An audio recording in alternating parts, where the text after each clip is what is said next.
મિત્રો અમે બોટ તળાવ આવી ગયા, તમને બોટ તળાવ બતાવો. આમ જો એડું મોટું શંખ છે, આ પાણીનું પરબ છે, અહીંયા પાણી આવે. આ શંખ છે, આ છે આ ઝાડવાનું કુંડું. અહીંયા જો આ ગણપત દાદા છે, ભોરાનાથ જેવા ગણપત દાદા, ભોરાનાથના સ્વરૂપમાં એક નંબર ગણપતિ છે. તો આ છે સ્થાપનાથ મહાદેવ, તો તમે દર્શન કરી શકો છો સ્થાપનાથ મહાદેવ. અહીંયા છે ડાઇનિંગ ટેબલ જેવું, તમને બતાવું. આપણા ધાર્મિક ભાઈ બેસી જાય જો.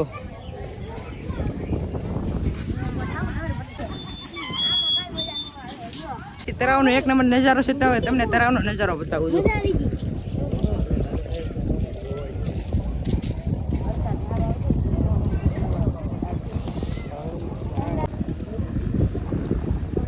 મિત્રો અહીંયા જો આખા પક્ષી બેઠું છે, બતક જેવું, સરખાબ જેવું છે કાંઈક. મિત્રો આ બધા છે ને એ રાજાનું જૂનું મકાન છે. જો આ નવું મકાન છે ને, જો આવડો આ નવું છે. કહેવાય છે કે આ જૂનું મકાન છે ને એના હજી રાજાના છોકરાઓને બધી એની પેઢીઓ રહી છે. મિત્રો જો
તો મિત્રો અહીંયા ઓપરેશન સિદ્ધિનું પ્રદર્શન છે, તો આપણે ત્યાં સુધી જોવાનું છે. ચાલો જોઈએ. તો મિત્રો અહીંયા પહેલાં આગળ જતા પહેલાં જો એક આર્મીવાળાનો ફોટો છે, અને આદાશ કલમ 370નું જણાવે છે. આ બધું જો આ બાજુ બીજા આર્મીના ફોટા છે. મિત્રો આ બોટ તળાવ કા રાજા ગણપત દાદા છે. જો શાંતિ, સમૃદ્ધ અને વિકાસ માર્ગ આગળ વધતું કાશ્મીર, આ કાશ્મીર વિશે જણાવેલું છે, તમે જોઈ શકો છો. આ છે ગણપતિનો ઉત્સવનો જો. આ છે પહેલગામની ઘટનાનું.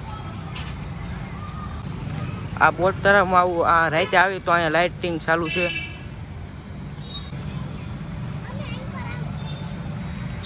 આ પહેલગામમાં હુમલાનું કાવતરાનું છે. મિત્રો આ આપણે ઓપરેશન સિંધનનું આ બધું જોવાલાયક છે, તો તમને બધું બતાવું છું. જો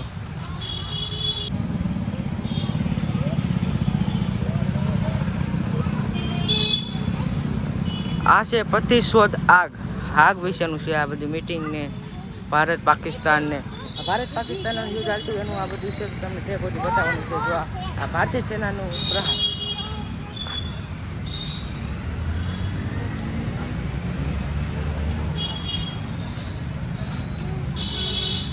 આ છે આર્બન ભારત.